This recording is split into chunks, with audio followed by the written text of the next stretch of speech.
Thank you for watching Hack the File. My name is Michael Lopez, and my hair is funky, my beard is funky, I'm a mess. Um, but that's okay. Today, we're going to talk about um, a channel that I watch and I listen to all day. I work 10-hour days, and I listen to it in the background while I'm working. And it's actually I would say, part of my job, right? Um, and I'm going to explain why. Enjoy. All right, so this is the channel that I listen to all day. It's called Jack Rysider, and I think he used to have another channel called Darknet Diaries. Okay, or if that was his first name when he first started his channel, I don't know. As he started like putting in time into his channel full time, he changed it or something because that's his name, I think. Um, I'm just a little channel. Um, I don't think you know it's I'm doing something bad by promoting this guy's channel. I don't think it's illegal. I'm sure he's not going to care because he'd probably be like, "Hey, cool." But I'm going to keep it real. Okay, this is one of my favorite channels. Like, so I have two different accounts, so I don't it doesn't show that I've watched all these, but on my phone when I log into my other account, um, I've like listened to every single. Like I said, I got 10-hour days, so I've listened to every single one of these. And I could probably tell you what every single one is about. So I'm just gonna go into this real quick. So his channel says I'm fascinated by what happens in the dark parts of the internet.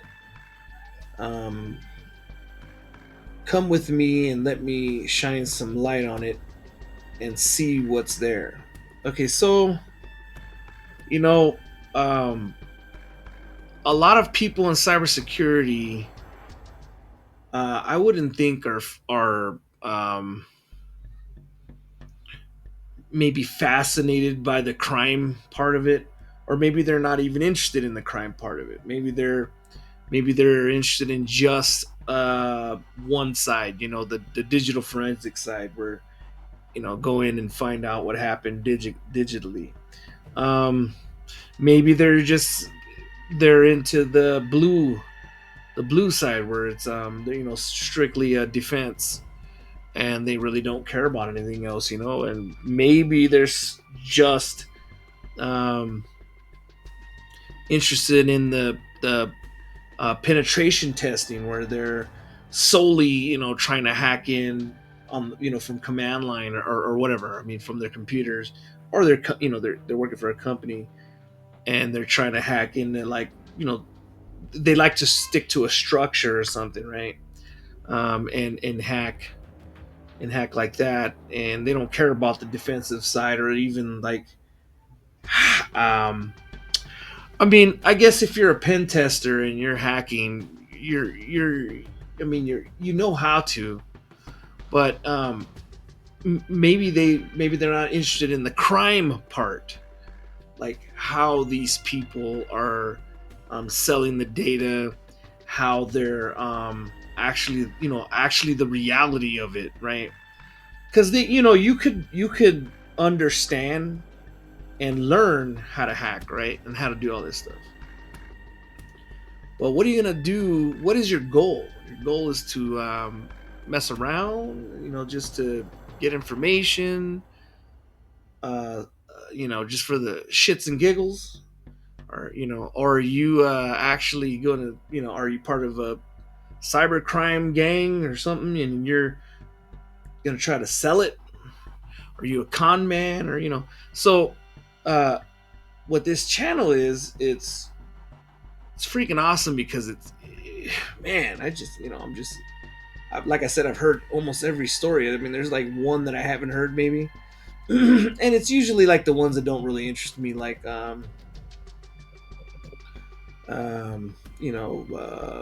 just way out stuff, you know what I mean?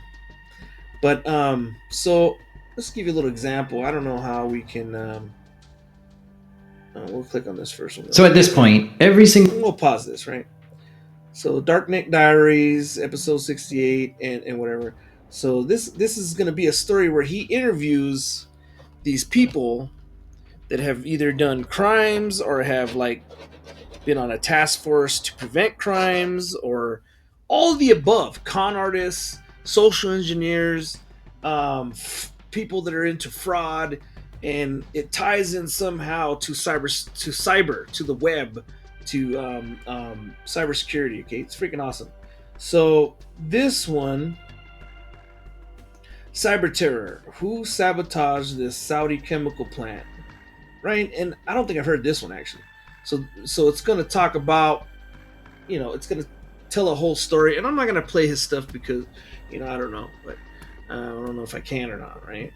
You know, but um, you know, I mean, here's another one: how the U.S. military hacks people's brains. See, I didn't really listen to this one. It was probably great though, but I got a little bit into it, and I'm like, yeah, I'm not gonna worry about that one, right? But you know the new guy at the office is a secret super hacker. I mean, these stories are just so awesome, and he's interviewing the actual person, right? And he does his research, and he makes sure that they're on the up and up, and they are who they say they are.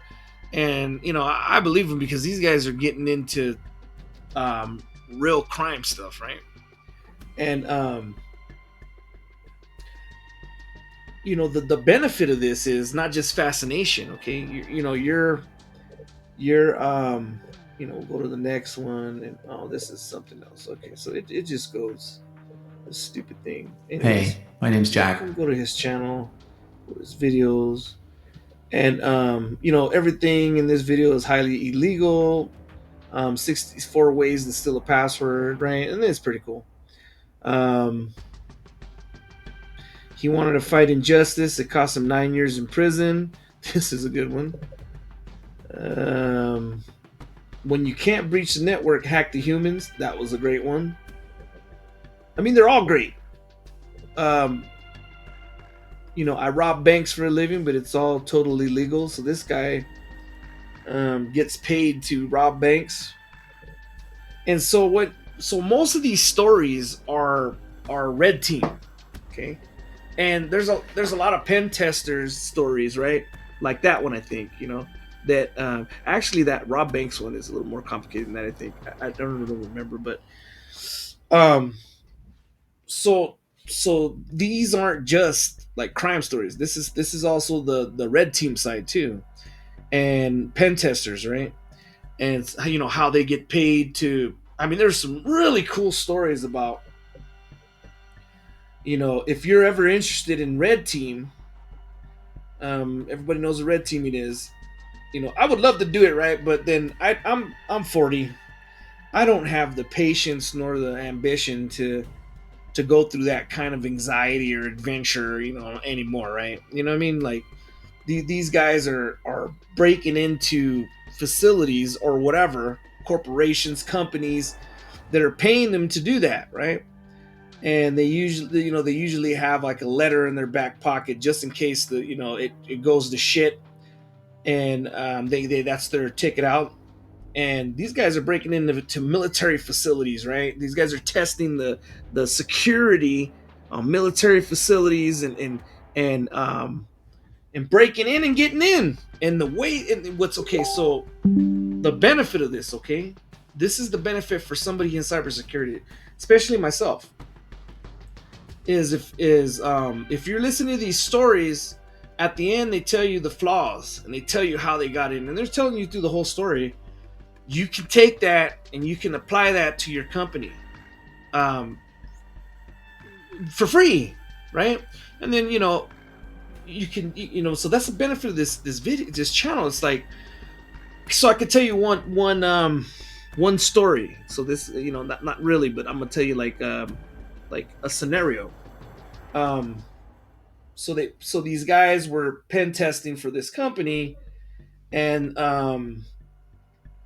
they get into the building. They and they're walking around. This is multiple stories like this, right? But one of them in particular, they're walking around, and and they have the badges, okay, because they fabricated some fake badges or whatnot, and they're walking around in there and they're taking pictures and they're looking to find a an open port to jack into or whatever, right? To see what they've to see if they can get on the network or what's on that network, right? And basically they the people in the building um see them and go, hey, what are you doing, or who are you? And they just give them a quick story. Hey, we're IT over here, and they've got the proper looking badge, right? But I mean, it's not the right badge. And we're doing IT and this and that. We'll be out in a minute, and they're like, oh, okay, carry on. And so they first of all they were able to get into the facility by using like a mock badge, right, or something like that. And what these people are doing is they're taking advantages of protocols, or taking advantages of blind spots and how to get in the building, utility doors, and some of them go deep into hacking by or breaking into the building, finding a badge that somebody left there after didn't even take it home or something, and then cloning that. I mean, any little thing, right? But like one of them in particular, this company was allowing or I don't want to get too deep into it, but anyways, stuff like that. So when you're listening to these stories, at the end they tell you how to fix it, or sometimes they do, right? They're like, well, we had a meeting with them, and then so the Jack Raysider or Rysider, he asked them, so what did you tell them how to fix it? And then they go over it, right? Sometimes. And okay, so then that's one side of it, right? That's really beneficial. And then another side is the crime side. So he interviews criminals, and these criminals are telling you how they're um setting up or whatever, a crime little crime organization for themselves, right? Selling drugs over the mail or whatever, and they're giving up all their secrets because these guys have turned good, and they're probably working for the FBI now, right? They're on the other side, or they're out of the life, and they want to let you know how they got away with it, right? Because they want to do better, right? For the most part. And so they're telling you how, and it's just fascinating how these guys are doing it. I mean, they're just brilliant people, and it goes back to that saying, or it goes back to my old saying, people think criminals are dumb. The criminals are dumb because they watch the world's dumbest criminal on YouTube or TV, right?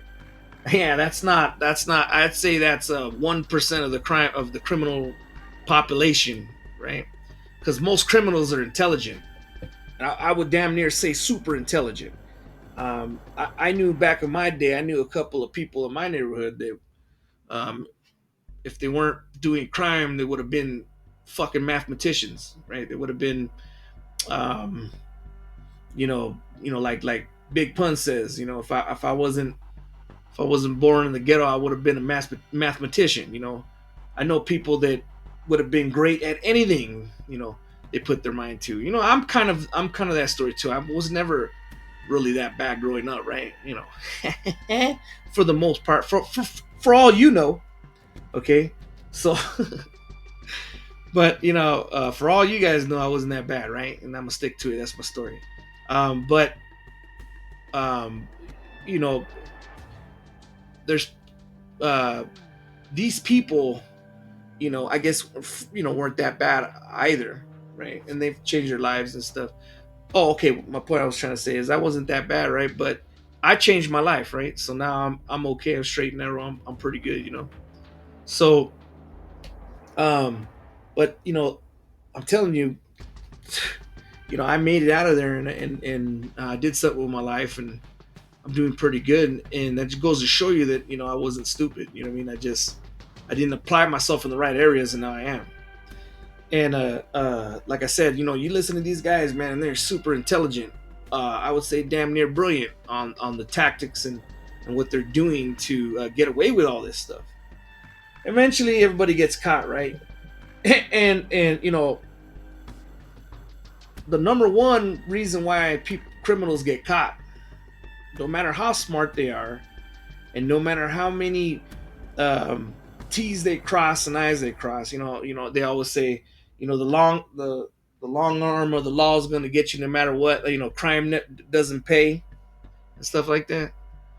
In reality, if you're a super intelligent criminal, there's a lot of criminals that still haven't been caught, been doing crime for 40 years probably, right? I mean that's just a given. We all know that. They're just not going to come out and say it, right? Because they're still doing it. Um, the number one reason why on this channel, I would say what I've noticed on every story they caught is because they bring somebody else in. They bring somebody else into their plot in their organization because they want to scale up, or they want to actually make some good money and or something, and they start bringing fools into their organization that can't that mess it up for them. And eventually, it's their mistakes that gets the the mastermind caught, and then they roll over on them, and then they give them, and they make it worse, and they don't follow the plan, they don't stick to the plan. So that's this channel is so amazing. I love it. It's just I'm fascinated with all aspects of cybersecurity. There's not one section or one part that I love more in particular. I like all aspects of cybersecurity, and this is a really good aspect of it. Is something, something like this channel, right? I would say this channel here. This guy's got a brilliant idea, and I'm grateful for his channel, right?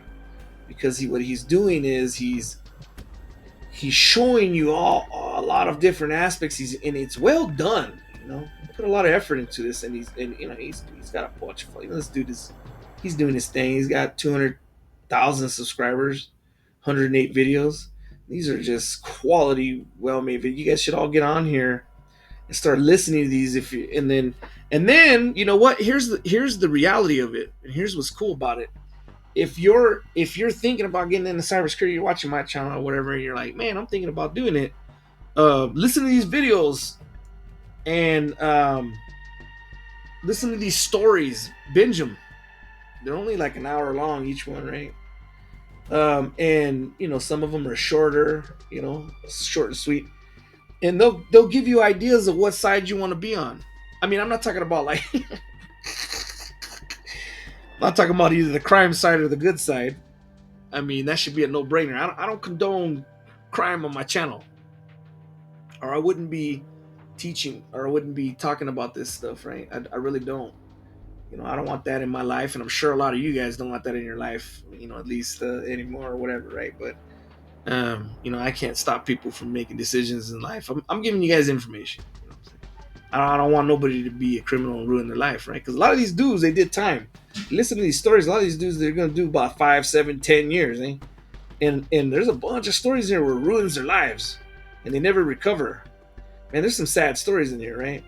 But what I'm saying is, it'll give you an idea of what side, like meaning more of, do you want to be a red teamer and work and try that out, where you're using social engineering and breaking into buildings legally because they're paying you to, and they give you like 2 weeks to gather your information, where you're doing on set, and this is some fascinating stories, where like this one. Okay, here's a quick one. These people on a red team got paid to hack into this government building, and they did reconnaissance on it, like staked it out for days. It was too secure, and they came, realization that if there was no way to physically break in. Okay, but do they give up? Nah. They figured, okay, now we'll use people attack, right? And they did an onset, right? If you don't know what onset is, you Google that. OSINT. I'm sorry, OSINT. And they OSINT tactics, and they looked up the company, and they found out on LinkedIn who worked at that company, and then they started targeting the weakest links. And this is a tactic, man, and this is what people do, right? and they started targeting the weakest links, and then they found like an organization um, that helped the homeless or something, or the hungry or something, and they were like, so they infiltrated their their group on LinkedIn and started talking to each other back and forth, saying, this is what we're doing, this is blah blah blah. And they, for about 2 days, they set them up, social engineering. And then finally they went in there and they asked the person they were targeting, hey, can you guys want to meet with us last minute? We're in town and we really love what you guys are doing with your fun organization and your company. And these guys said, sure, hey, and come here. And then they gave them visitors badges to get into the building. That's how they got in. And they started like scoping out the inside, and they cloned the badges or something. I can't remember. And came back the next day with like the visitors badges. And I mean, it was just, this is the type, that's that one area. That's an area of cybersecurity. It's called red teaming, right? It's called pen testing, red teaming, or whatever, when we're going on actual physical reconnaissance missions. And there's so many cool things. Like, they know how to, you got to learn how to pick lock picks. You got to learn how to do, you got to learn how to do everything.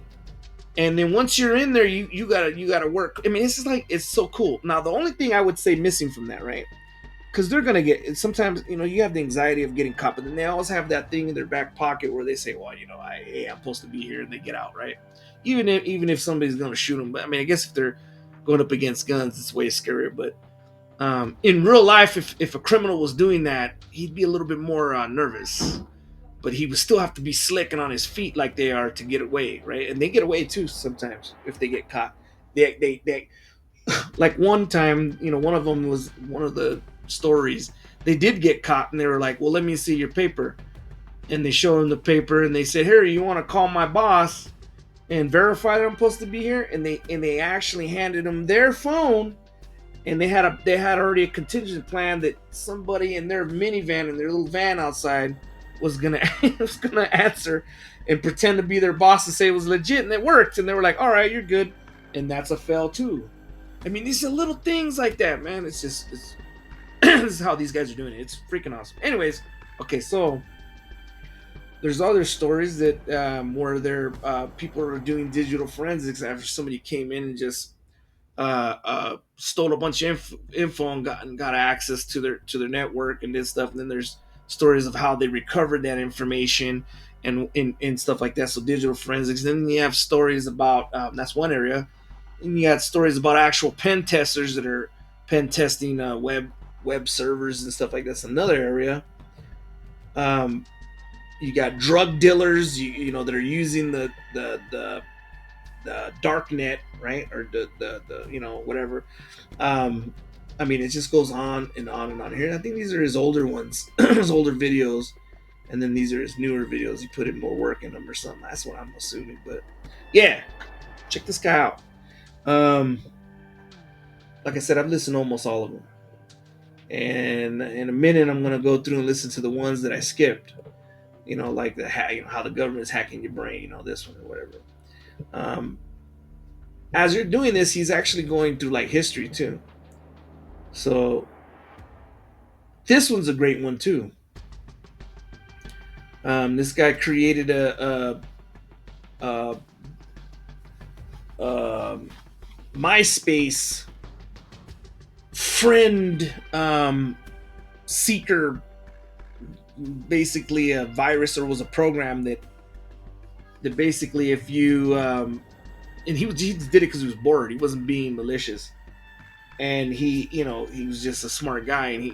And a lot of these guys are all curious intellectuals. I would say I would call them intellects, right? And these people love to find broken things in people's websites or people's like games. There's one that about games. This guy loved hacking games, and he actually made money by hacking the games and getting a lot of like game money and then selling it on eBay. He was living like that. So I mean, so there's just, oh my god, there's just so much. If you guys are into cybersecurity, or if you want to get into it, you have to listen to this damn channel. And if you're listening to it and watching this guy's channel, then hey, there you go. But that would be my advice, because you know, all this, I'm in cybersecurity and I like cybersecurity, but you're not, like listening to stuff like this, or you're not, doing hobbies on the side, like trying to, set up a hacking environment, or you're not doing anything other than going to work, coming home. I don't think you have a passion for it. I'm just gonna say it. I don't think you just want to collect a paycheck, go home, and you're happy with that. And that's fine. But you sure in hell ain't got a passion for it, because like you, I mean, it's addicting. I'm I'm gonna tell you right now, it causes paranoia as well. So I mean, it's kind of something that you got to deal with, every day. Like I'm getting more and more paranoid every day. But I can control it, right? Because I use rationale. I use rationality. You know what I mean? So I'll be somewhere and I'll be like, nah, it's my imagination. I gotta stop, and I use my rationale. But then you gotta know when it might be, you know, it might be something to think about. You know what I mean? So, um, a lot of people think the little things, don't matter, and you got to watch those little things. But then you got to kind of think like, really, is somebody really targeting me? I don't think so. Who am I? I don't work for like a big giant company or something. So you got to kind of rationalize yourself. But listening to all this stuff, I do get a little paranoid sometimes. But I think that's good, because in cybersecurity you gotta kind of like be a little bit paranoid. Um, and be on your stay on your toes, right? It's kind of like it's like in Young Guns, where the what is his name, Billy the Kid, in that one scene he was like, we got to go down this way because it's harder. We're gonna be attacked by natives and all kinds of stuff, and keep us on our toes. So it keeps you on your toes, eh? All right, so that's all I gotta say. There's also a lot of other, great YouTube channels that I would So at this recommend looking into. And I'm not gonna bring them up right now, but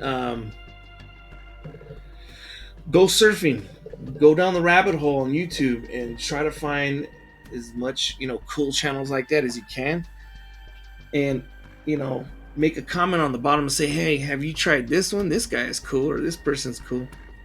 And I'll check it out, man, because I love stuff like that.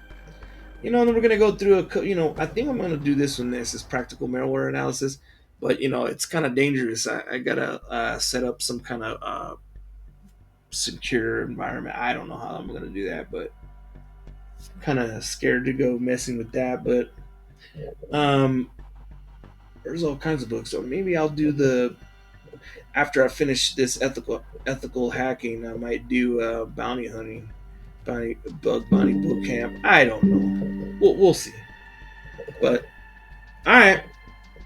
Hope you guys enjoyed this video. It was kind of more for you know people that are looking for other resources or other ideas or other ways to look at cybersecurity, because it's not just about what's on the surface. It's not just about what you learn in school, or it's not just about what you think. You got to put it all together, and you got to look at it all at all different angles. And maybe like when that you know meeting or board meeting comes up and they say, does anybody have, or cybersecurity meeting, does anybody have any ideas how to keep this building more safe? You'll have a damn idea, and you'll be able to say, I actually do. I saw a flaw that we have, and I think that could be bad because this and that. And I recommend we don't do that at all. I recommend that everybody badges in one at a time, or something like that. No tailgating at all, or something like that. So, and those are little things that you can you're gonna get ideas from all kinds of sources, that YouTube or whatever, things you read in books and stuff that you can bring up in your next cybersecurity meeting. Whether they implement it or not, it doesn't matter. Because I'm learning slowly but surely. Just speak up, be confident, and say, when they say that, raise your hand. Yes, Michael, what you want to say? I'm gonna say, yeah, I've noticed this flaw. We need, I say we don't do that. I say we implement this based on this and this. And thank you. And that's it. Hey, that's a great idea. Or we'll discuss that. And as long as you bring it up, you're good. All right. So yeah, there's a lot of resources. So if anybody has any more resources, let me know. I would love to check some other stuff out. All right, that was Hack the File, and I'll see you on the next one.